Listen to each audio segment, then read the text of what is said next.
అండి. ఇవాళ రోజు నేను మామిళ్ళపల్లి గ్రామానికి సంబంధించి మొక్కజొన్న రైతుల బాధలు తెలుసుకొని ఇక్కడికి రావడం జరిగిందండి. చాలా ఆశ్చర్యం. ఇక్కడ రెడ్ బుక్ అనే పదాన్ని ఖచ్చితంగా మనం వాడాల్సింది. ఎందుకంటే రైతులు పాపం వాళ్ళ సరుకుని, అంటే మీకు తెలుసు సర్వసాధారణంగా ఎవరింట్లో వాళ్ళు అంగట్లో సరుకుని కాస్త ఎండబెట్టుకుంటారు, మంచి రేట్ వచ్చినప్పుడు దాన్ని సేల్ చేసుకుంటారు, లేదంటే ఇంట్లో ఎక్కడన్నా ఎలుకలు తినకుండా మళ్ళీ వాటిని జాగ్రత్త పరుచుకుంటారు. అలా కూడా అవకాశం లేని చిన్న చిన్న ఇళ్లవాళ్ళు ఇక్కడ ఒక చిన్న గోడౌన్ లాంటిది కట్టుకొని, అది కూడా ట్రాక్టర్ డైరెక్ట్గా లోపలికి వెళ్ళిపోతుందన్న ఉద్దేశంతో ఇక్కడ ఒక 10 మందో 5-6 సంబంధించి కొన్ని బస్తాలు ఇక్కడ స్టోరేజ్ చేసుకున్నారండి. ఎందుకంటే మార్కెట్లు తెరవాల్సిన పరిస్థితుల్లో మార్కెట్లు తెరవట్ల. మరి మార్కెట్లు తెరవనప్పుడు ఎంత సరుకు అమ్ముకోవాలి? సెంట్రల్ ఎంత ఇచ్చింది? 2400. గత గవర్నమెంట్లో, జగన్ గారి గవర్నమెంట్లో 2400 కొన్న బస్తాని ఈ ట్రిప్పు 2100కి కొన్నానని చెప్తున్నటువంటి ధూళిపాల నరేంద్ర గారు, రైతు బంధువు అయినటువంటి ఆయన, రైతు ఇంటి దగ్గర నుంచి సరుకు తీసుకొచ్చి ఆయనకు అమ్మినాడు 2100. రైతు ఇంటి దగ్గర నుంచి ఎంత ఖర్చు ఉంటుందండి? మొన్న ఈ మధ్య డీజిల్ పెట్రోల్ కూడా ఆపేసినారు పాపం ఆ టైంలో. లేకపోతే హమాలి ఎంత అవుతుంది, లేకపోతే చెక్ పోస్ట్ దగ్గర కట్టే సెస్ ఎంత అవుతుంది, లేకపోతే సరుకు ఎత్తడానికి దించడానికి ఎంత అవుతుందండి? వీటన్నిటికి కలుపుకొని బస్తాకి వాళ్ళకి గిట్టుబాటు అయింది 1700 గిట్టుబాటు అయితే ఎక్కువ అండి. సో 1700, అదే మార్కెట్కి ఇచ్చేస్తే 2400. అలా ఇవ్వకుండా కొన్ని లక్షల బస్తాలు ఆయన గోడౌన్లో పెట్టుకున్నారు. దేనికోసం? మొక్కజొన్న రైతుల మీద ప్రేమ కోసం కాదండి. ఆయన సంగం డైరీకి ముడి సరుకు కోసం పాపం కొనుక్కున్నారు. మరి ఆయన రైతు బంధువు ఎలా అయిపోయారో, ప్రతిజ్ఞ చేస్తూ ఆయన రైతు బంధువు అని ఎలా చెప్పించుకుంటున్నాడో. ఒక మంచి చేసి, అంటే కుడి చేతికి చేసిన మంచిని ఎడం చేతికి కూడా చెప్పుకోరు కదా. కానీ కళ్ళ ముందు ప్రతిజ్ఞ చేసి నేను రైతు బంధువునని చెప్పించుకోవడం, గ్రీన్ కలర్ కండువాలు కప్పించుకోవడం, అదొక దౌర్భాగ్యం. సరే పోనీలేండి, ఆయనంటే రైతు బంధువు అయ్యాడు ఆయన కోసం. మరి కుప్పం ఎమ్మెల్యే గారు, మంగళగిరి ఎమ్మెల్యే గారు, పిఠాపురం ఎమ్మెల్యే గారు, వీళ్ళందరూ ఎందుకు సరుకు కొనలా? అసలు మార్కెట్ సరుకు ఎందుకు తెరవలా? అంబటి మురళి గారు కలెక్టర్ ఆఫీస్ గేటు బయట ధర్నా పెడితే, మీ బోటి వాళ్ళు అందరూ కూర్చొని ధర్నా చేస్తే, అప్పుడు గౌరవ సీఎం గారు ఒక లెటర్ పైకి పెట్టినారు, మార్కెట్లో సరుకులు కొనట్లేదు, మీరు ఓపెన్ చేపిస్తారా ఏమన్నా అని. అంటే అంతకుముందు వరకు మీకు అక్కర్లేదా?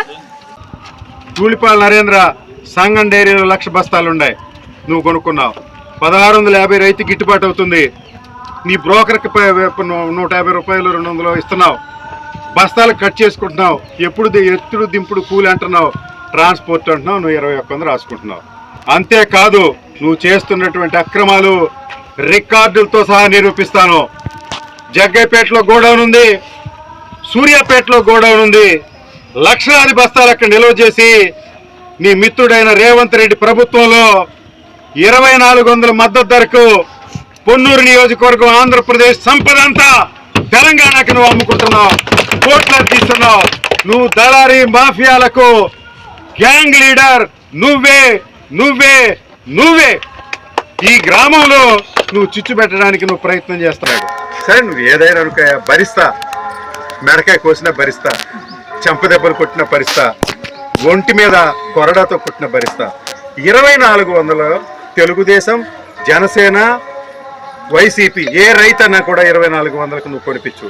ఇది 4-5 సంవత్సరాలకి 6 సంవత్సరాల క్రితం జగన్మోహన్ రెడ్డి గారు ఇచ్చిన రేటు. ఇది ఇప్పుడు తెలంగాణ ప్రభుత్వంలో కొంటున్న రేటు, కర్ణాటక ప్రభుత్వంలో కొంటున్న రేటు. ఈ రేటు కొనుక్కోకుండా 2100 కొన్నానని నువ్వు చెప్పడం ఆత్మవంచన. ఇది నీ కుటుంబ అరిష్టానికి ఈ రోజున పెద్దేటమ్మ తల్లి సాక్షిగా చెప్తా ఉన్నా. నువ్వు చేసినటువంటి అరాచకాలన్నీ కూడా ఇంకా ఇంకా ఇంకా పగలగొస్తాం. రేపటి నుంచి రాష్ట్రంలో ఉన్నటువంటి ప్రతి నాయకుడు ఈ గ్రామాన్ని సందర్శన చేసి ఈ విషయాలన్నీ నీకు వెలుగులోకి తీసుకొస్తారు.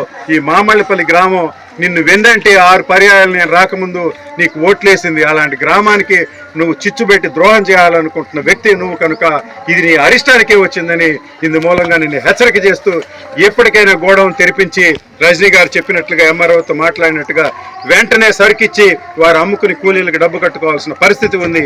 ఎస్సీ ఎస్టీ కేసు వెంటనే విత్డ్రా చేయకపోతే ఎంఆర్ఓ మీద ఆమెన్నట్టు ప్రైవేట్ కంప్లైంట్ ఇచ్చి వ్యక్తిగతంగా అధికారులను కూడా దీనిలో ఈ కేసుల్లో పెట్టే అవకాశాలున్నాయి. ధూళిపాల నరేంద్ర మోచేతి నీరు తాగొద్దని మీ అందరికీ హెచ్చరిక చేస్తూ, ఈ గ్రామానికి ఎంతో ప్రేమగా వచ్చి ఈ కష్టంలో పాలు పంచుకున్నందుకు రజనమ్మకు గ్రామస్తుల తరపున ప్రత్యేకమైన ధన్యవాదాలు తెలియజేస్తూ సెలవు తీసుకుంటాను. మొత్తం మొత్తం 14 మంది కాపు రైతులు, అందులో 5గురు కాపు అక్కా చెల్లెళ్లపై అక్రమ కేసు పెట్టించలేదా? మా షట్టర్ పగలగొట్టి మాపై ఎస్సీ ఎస్టీ కేసు పెట్టించింది ధూళిపాల నరేంద్ర గారికి తెలియదా? కాపులను శిక్షించమని పెద్దేటమ్మ తల్లిని ప్రార్థించుతున్నాము.